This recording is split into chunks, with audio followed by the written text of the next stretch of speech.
ونستعينه ونستغفره ونؤمن به ونتوكل عليه ونعوذ بالله من شرور أنفسنا ومن سيئات أعمالنا من يهده الله فلا مضل له ومن يضلل فلا هادي له ونشهد أن لا إله إلا الله وحده لا شريك له ونشهد أن سيدنا وسندنا وشفيعنا وحبيبنا ومولانا محمدا عبده ورسوله صلى الله عليه وعلى آله وأصحابه وسلم تسليما كثيرا كثيرا. أما بعد فأعوذ بالله من الشيطان الرجيم. بسم الله الرحمن الرحيم. بسم الله الرحمن الرحيم. سبحان الذي أسرى بعبده ليلا من المسجد الحرام إلى المسجد الأقصى الذي باركنا حوله لنريه من آياتنا إنه هو السميع البصير. صدق الله مولانا العظيم. إن الله وملائكته يصلون على النبي يا أيها الذين آمنوا صلوا عليه وسلموا تسليما. اللهم صل على محمد وعلى آل محمد كما صليت على إبراهيم وعلى آل إبراهيم إنك حميد مجيد. اللهم بارك على محمد وعلى آل محمد كما باركت على إبراهيم وعلى آل إبراهيم إنك حميد مجيد. حضرات گرامی السلام علیکم ورحمۃ اللہ وبرکاتہ. حضرات میں نے آپ کے سامنے سورہ بنی اسرائیل کی پہلی آیت تلاوت کی ہے. 15ویں پارے کی پہلی آیت ہے سورہ بنی اسرائیل کی. جو آیت کریمہ میں نے ابھی آپ کے سامنے تلاوت کی ہے اس کا ترجمہ یہ ہے: پاک ہے وہ ذات جو اپنے بندے کو راتوں رات یعنی محمد صلی اللہ علیہ وسلم کو راتوں رات مسجد حرام سے مسجد اقصی لے گئی، جس کو ہماری برکتوں نے گھیر رکھا ہے تاکہ اس کو اپنی قدرت کی نشانیاں دکھائیں. بے شک وہی سننے والا اور دیکھنے والا ہے. یہ آیت کریمہ اس میں حضور صلی اللہ علیہ وسلم کی معراج کا ذکر ہے. واقعہ معراج کس وقت پیش آیا؟ جب حضور صلی اللہ علیہ وسلم طائف سے مغموم کیفیت میں پریشانی کے عالم میں واپس ہوئے کہ میری دعوت کو ان لوگوں نے رد کر دیا ہے، میری دعوت کو انہوں نے قبول نہیں کیا. تو اس وقت حضور صلی اللہ علیہ وسلم کے ساتھ طائف والوں نے جو سلوک کیا تھا، آپ صلی اللہ علیہ وسلم کا اس کا بہت زیادہ صدمہ تھا، بہت زیادہ پریشانی تھی. واقعہ معراج انہی صدموں اور زخموں کو منتقل کرنے کی ایک تدبیر تھی. گویا اللہ تعالیٰ نے رسول اللہ صلی اللہ علیہ وسلم کو معراج کے رات میں اپنے پاس بلا کر یہ بتلایا کہ کفر و شرک میں بھٹکنے والے، گمراہی کے اندھیروں میں ٹھوکریں کھانے والے، یہ بدبخت انسان آپ کا مرتبہ کتنا ہی کم کرنا چاہیں، آپ کے مرتبے کو پہچانے یا نہ پہچانے، آپ کی اطاعت کریں یا نہ کریں، ہمارے نزدیک آپ کا مقام بلند ہے. وَرَفَعْنَا لَكَ ذِكْرَكَ کر کے بتا دیا کہ آپ نے آپ کے ذکر کو بلند کیا، اور پاس بلا کر بھی وہاں پر جہاں جبریل علیہ السلام کی جانے سے جواب دے گے وہاں بلا کر بھی بتا دیا کہ اس طرح بھی تم دیکھ لو کہ میرے نبی کا مقام کتنا بلند ہے. اللہ کے بعد جس ذات کا سب سے بڑا مقام ہے وہ محمد مصطفیٰ صلی اللہ علیہ وسلم کی ذات ہے، اور اللہ تک پہنچنے کا کوئی راستہ نہیں ہے. اگر کوئی راستہ ہے تو وہ محمد رسول اللہ صلی اللہ علیہ وسلم کی ذات کا راستہ. کامیابی کا راستہ یہی ہے. اس راستے کو چھوڑ کر ناکامی ہے، گمراہی ہے، بدرائی ہے اور دین سے دوری ہے. تو حضور صلی اللہ علیہ وسلم کو اس واقعے میں عجیب و غریب قسم کے واقعات پیش آئے. ہر طریقے سے راتوں رات مسجد حرام سے مسجد اقصی کا سفر کیا، پھر وہاں سے ساتوں آسمانوں کی سیر کرائی گئی اور جنت اور دوزخ دکھائی گئی. بہت سارے عجائبات قدرت دکھائے گئے، مشاہدہ کرایا گیا. واقعی میں راج عقلی اعتبار سے کتنا ہی عجیب کیوں نہ ہو، کیونکہ بعض عقل کے اندھے وہ عقل کے ہی گھوڑے دوڑاتے ہیں ہر طرف.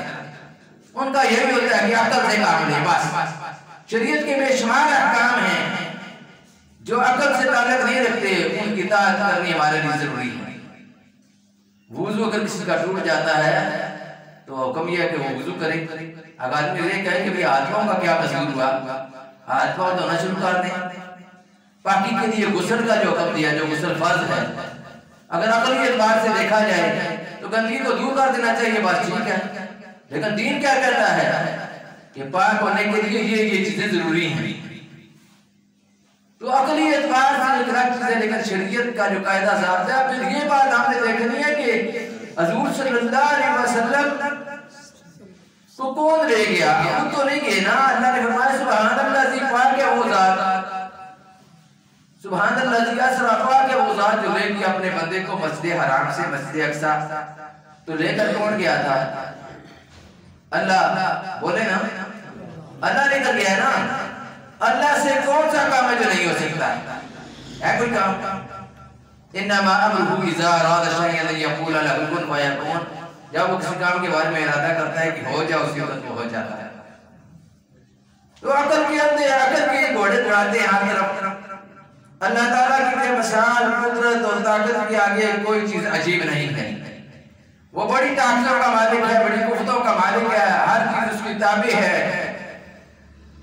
جب دنیا بھر کے تیز رفتار ہوائی جہاز اور راکٹ انسان نے ایجاد کر رکھے ہیں، تو انسانوں کے خالق کے لیے کون سی تعجب کی بات ہے کہ وہ اپنے بندے محمد رسول اللہ صلی اللہ علیہ وسلم کو ایک شب کے کچھ حصے میں اتنی لمبی مسافت طے کرا دے.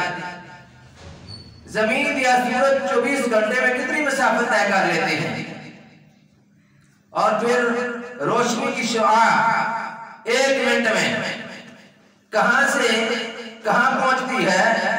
بادل کی بجلی مشرق کی طرف سے چمکتی ہے، گرج کی آواز مغرب کی طرف آتی ہے، روشنی سارے آسمان پر پھیل جاتی ہے.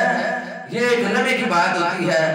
اور پھر جس خدا نے یہ چیزیں پیدا کی ہیں وہ قادر مطلق اپنے حبیب محمد رسول اللہ صلی اللہ علیہ وسلم کے برات کو برق رفتار کیوں نہیں بنا سکتا، اور راتوں رات ملکوت السماوات والارض کی سیر کیوں نہیں کرا سکتا؟ وہ کرا سکتا ہے. تو تقریباً 30 صحابہ کرام ہیں جن سے یہ واقعہ بیان ہوا ہے. 30 صحابہ کرام کی روایتیں ہیں. اس بارے میں روایات کا خلاصہ ہی بیان کروں گا. خلاصہ یہ ہے کہ معراج کی رات حضور صلی اللہ علیہ وسلم حضرت ام ہانی رضی اللہ تعالیٰ عنہ کے گھر میں تھے. تو وہیں جبریل علیہ السلام تشریف لائے اور حضور صلی اللہ علیہ وسلم کو لے کر مقام حتیم گئے. مقام حتیم گئے، وہاں انہوں نے حضور صلی اللہ علیہ وسلم کے سینہ مبارک کو چاک کیا اور پھر قلب مبارک کو زمزم سے دھویا. اس کے بعد ایک سونے کا دشت لائے اور جو ایمان اور حکمت سے بھرا ہوا تھا، اور وہ سب سینہ مبارک میں ڈال دیا. پھر براق حاضر کیا جو ایک سفید رنگ کا جانور تھا، طول و عرض میں گدھے سے کچھ لمبا تھا اور خچر سے کچھ چھوٹا تھا. وہ جانور حاضر کیا گیا. اس کی رفتار کا یہ عالم تھا کہ منتہی نگاہ تک ایک قدم اس کا ایک قدم پڑتا تھا. پھر عام آدمی کی نگاہ اور جو نبی کی نگاہ ہے اس میں فرق بھی تو ہوگا. رسول اللہ صلی اللہ علیہ وسلم کی نظر دور تک جاتی تھی، تو جہاں تک ان کی نظر جاتی ہے وہاں پر اس کا پہلا قدم پڑتا ہے. اتنی تیز رفتار سے وہ چل رہا تھا۔ اب یہ سفر جب مسجد اقصی تشریف لائے تو مکمل ہوا۔ اس میں انبیاء علیہ السلام آپ کے منتظر تھے۔ آپ صلی اللہ علیہ وسلم گئے اور آپ نے امامت کرائی، نماز پڑھائی۔ آپ کو امام الانبیاء کہا گیا کہ آپ نبیوں کے امام ہیں۔ اب جو عقل کا اندھا، جو بے وقوف انسان اس بات کا انکار کرے کہ حضور کو یہ واقعہ نہیں پیش آیا، یہ تو ایک خواب تھی، تو یہ تعویلیں ہیں اپنی طرف سے۔ قرآن کہتا ہے واقعہ پیش آیا ہے، سورہ قرآن مجید کی آیت ہے 15ویں پارے کی۔ اللہ نے جو بات فرمائی، سبحان الذی یسری بعبدہ لیلا من المسجد الحرام الی المسجد الاقصی۔ اللہ نے یہ بات فرمایا، جو اس کا انکار کرے گا وہ کافر ہے، اسلام سے خارج ہے، قرآن کی آیت ہے۔ پھر دوسرا احادیث ہے، دوسری احادیث ہے جو آسمان کی سیر کے متعلق ہے۔ زمین کا زمین تک فاصلہ، مسجد حرام سے مسجد اقصی تک کا فاصلہ قرآن سے ثابت ہے۔ اب آسمان کے متعلق حدیثیں ہیں جو اس واقعے کا اقرار کرنے کا کرے گا، آگے کے واقعے کا انکار کرے گا کہ آسمان پر نہیں گئے، نہیں یہ واقعہ پیش آیا، وہ گمراہ انسان ہے، کافر نہیں ہے، کیونکہ اس نے حدیثوں کا انکار کیا ہے جو حدیثیں اس بارے میں۔ اس کے آگے کا واقعہ سدرۃ المنتہا پہنچنے کے بعد کا واقعہ جو ہوا، وہ اس کا جو انکار کرے گا ہم اس کو خطا پر سمجھیں گے کہ وہ خطا پر ہے، کیونکہ وہ آثار کی باتیں ہیں، حدیث کی باتیں اور نہیں۔ اس لیے اس سارے واقعات کو سمجھ لینا چاہیے، یہ کوئی دین مذاق نہیں ہے، یہ ہر آدمی کا کھیل اور تماشے کا بازار نہیں ہے۔ لوگوں نے اس کو کھیل تماشا بنا لیا۔ ایک آدمی کسی عالم کے پاس ایک منٹ بھی نہیں بیٹھا، کتاب کی شکل نہیں دیکھی، بس موبائل ہے پاس، ان کو دیکھتے ہیں، اس پر اپنے دین کو جاری ساری کر دیتے ہیں، یہ ٹھیک ہے، یہ ٹھیک ہے۔ وہاں پر کون نہیں بیٹھا ہوا جال لگا کر، شیطان کے بے شمار چہرے وہاں پر جال لگا کر بیٹھے ہوئے ہیں لوگوں کو گمراہ کرنے کے لیے۔ مرزائی وہاں پر بیٹھے ہوئے ہیں، وہ غلام احمد پرویز جو اس بات کا انکار کرتا ہے وہ بھی خواب کہتا ہے، وہ بھی اس پر بیٹھا ہوا ہے۔ جاوید غامدی جو اس بات کا انکار کرتا ہے اور خواب کہتا ہے وہ بھی اس پر بیٹھا ہوا ہے۔ اور اسی طرح کر کے سر سید احمد خان جس نے کا یونیورسٹی بنائی تھی، اس نے سب سے پہلے اس نے بھی یہ بات کہی تھی کہ یہ خواب۔ اب یہ باتیں لوگوں کی ہیں، کس کی باتیں ہیں؟ لوگوں کی، لوگوں نے بتائی ہے نا کہ خواب ہے، خواب ہے۔ صحابہ کا سارا دور اس بات سے خالی ہے، کسی صحابی نے نہیں کہا کہ یہ خواب ہے، کسی تابعی نے نہیں کہا کہ یہ خواب ہے، کسی امام نے نہیں کہا کہ یہ خواب تھا۔ اب انہوں نے جب یہ بات نہیں کہی، راستے سے یہ بات مل گئی ہے، رسول اللہ صلی اللہ علیہ وسلم نے یہ بات نہیں فرمائی، اللہ کی قرآن نے یہ بات نہیں کہی، تو ہمیں کیا ضرورت ہے کہ ہم یہ کہیں؟ تو پھر وہ معجزہ کس بات کا جو خواب میں آ جائے؟ اگر خواب ہوتی تو جب میانی رضی اللہ تعالیٰ میں واقعہ وہ نہیں سنا رہا، میں اس واقعہ کے چند خلاصہ بیان کر رہا ہوں، یہ بتا رہا ہوں کہ اس واقعے کی کیا حیثیت ہے۔ سب سے پہلا معجزہ اور سب سے بڑا معجزہ رسول اللہ صلی اللہ علیہ وسلم کا کیا ہے؟ قرآن۔ کیا ہے؟ قرآن معجزہ ہے، اور یہ سب سے بڑا معجزہ ہے رسول اللہ صلی اللہ علیہ وسلم کا۔ دوسرے نمبر کا معجزہ واقعہ معراج ہے۔ واقعہ معراج معجزہ ہے۔ یہ معجزہ کیوں ہے؟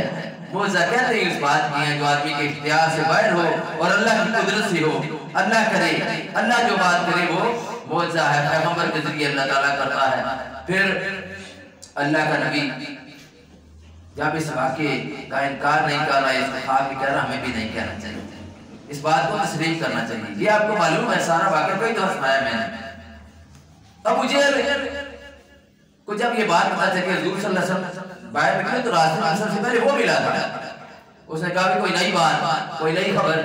حضور صلی اللہ علیہ وسلم بتا دیا، امی علی رضی اللہ تعالیٰ نے منع کیا تھا کہ اللہ کا واسطہ باہر نکل کر یہ بات لوگوں کو نہ بتانا، لوگ آپ کا مذاق اڑائیں گے۔ راستے میں ملے وہ شریر انسان، وہ جاہل انسان ابو جہل، اس کو جب یہ بات کہی تو اس نے کہا لوگوں کو میں بتاؤں؟ فرمایا ہاں بتاؤ لوگوں کو، بات ہے سچی بات ہے۔ ڈھول بجانے شروع کیے، کٹھے کر لیے لوگ آگے، ان کو یہ بات بتائی۔ دوسرے چوک میں وہاں پر ڈھول بجانے شروع کیے، لوگوں کو اکٹھا کرنا شروع کیا، آوازیں دینے شروع کی، لوگ آگے لوگوں کو بتایا۔ اب یہ اگر خواب ہوتی تو خواب میں تو کتنی دفعہ میں بھی سانپ مار چکا ہوں، ویسے تو سانپ ہو سکتے ہیں مجھ سے مرے یا نہ مرے، کتنے بڑے کام میں کر جاتا ہوں خواب میں۔ اگر یہ خواب ہوتی تو کیا ضرورت تھی ابو جہل کو لوگوں کو اکٹھا کر کے یہ بات بتانے کی، بھائی آج نئی بات سنی ہے، وہ کیا واقعہ بتا رہا ہے، اس کو نہیں ضرورت تھی یہ بات کہنے۔ واقعہ تھا اس لیے اس نے اس کا انکار کیا۔ اب ابو بکر صدیق رضی اللہ تعالیٰ سے وہ ملا، ابو بکر رضی اللہ عنہ کو کہا کہ ابو بکر بات سنی اپنے دوست کی؟ ان کا کیا بات ہے؟ کہا کہ وہ کہتا ہے کہ میں مسجد حرام سے مسجد اقصیٰ گیا ہوں، یہ تو جانے کا 1 مہینے کا سفر ہے، پھر آنے کا 1 مہینے کا سفر ہے، پیدل سفر کرتے تھے لوگ اس وقت، پیدل سفر 1 مہینے کا جانے کا 1 مہینے کا آنے کا، تو یہ کہتا ہے میں راتوں رات ادھر گیا ہوں، پھر آسمانوں پر سے بھی ہو آیا ہوں، جنت میں دوزخ کی بھی سیر کر آیا ہوں۔ تو اس کا دماغ پہلے کہتے نہیں کام کرتا، تمہارا کیا خیال ہے؟ اور بکر صدیق رضی اللہ عنہ نے فرمایا کہ اگر وہ یہ بات کہہ رہی ہے تو سچی بات ہے، اسی لیے ان کو صدیق اکبر کہا گیا، صدیق اکبر کو اسی لیے ملا کہ وہ اگر یہ بات کہہ رہے ہیں تو پھر سچی بات ہے۔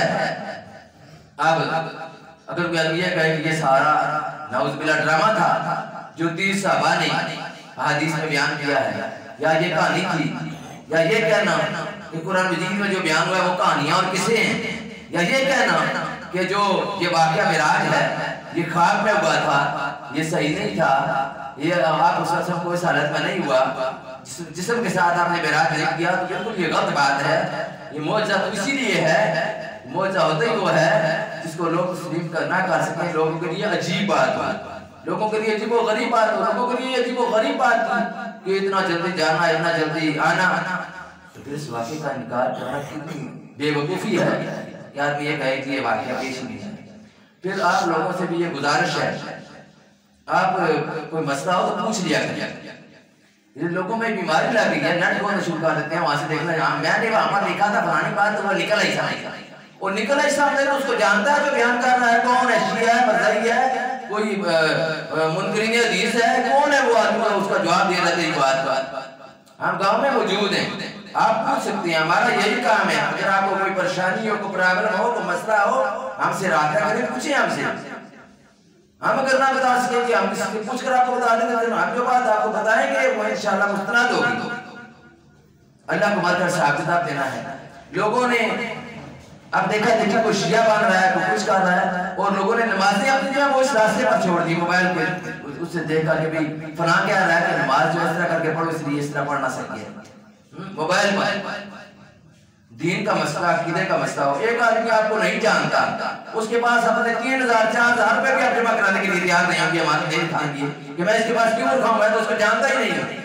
تو دین کا مسئلہ اتنا سنجیدہ مسئلہ، اتنا عام مسئلہ، اس کو اپن لوگوں کے حوالے کر رہے ہیں جن کو آپ جانتے ہی نہیں ہیں، جن کی آپ سے ملاقات ہی نہیں ہے، کوئی تعارف ہی نہیں ہے، نہ وہ تم کو جانتا ہے نہ تم اس کو جانتے ہو۔ تو اس طرح کر کے اپنے دین کا مسئلہ جس کی آخرت میں حساب کتاب ہونا ہے، اللہ کو جواب دینا ہے، اس کو نمود و نمائش کا ذریعہ، اپنے آپ کو نمایاں کرنے کا ذریعہ اور ریاکاری اور دکھاوے کا ذریعہ کم از کم نہیں بنانا چاہیے۔ اس طرح کر کے اگر کیا تو اپنی آخرت کا بیڑا غرق کر دیں گے۔ اس لیے دین کے جو صحیح قواعد و ضوابط ہیں ان کے مطابق بھی عمل کریں، ہم بھی عمل کریں، آپ بھی عمل کریں۔ راستہ ہم کو معلوم ہے، الحمدللہ نماز کا طریقہ سب کو معلوم ہے، کس طرح نماز پڑھنی ہے۔ بچپن میں اپنے والدین سے سیکھتے تھے، وہ غلط نمازیں پڑھتے رہے ہیں سارے، یا یہ کہنا کہ یہ ساری جو نمازیں پڑھتے ہیں یہ غلط ہیں، اسی لیے ہم نے دوسرا راستہ کو اختیار کیا ہے کہ یہ ٹھیک نہیں ہے۔ اگر یہ ٹھیک ہے تو پھر دوسری طرف جانے کی ضرورت ہی نہیں ہے۔ دوسری طرف جانا اس بات کی علامت اور نشانی جو آدمی اس کو غلط کہہ رہا ہے کہ یہ غلط ہے، اس لیے میں نے دوسرے راستے کا انتخاب کیا۔ اس لیے اپنے آپ کو اور اپنے عقائد کو، اپنے نظریات کو، اپنے دین کو محفوظ بنانے کا بہترین ذریعہ قرآن و سنت ہے۔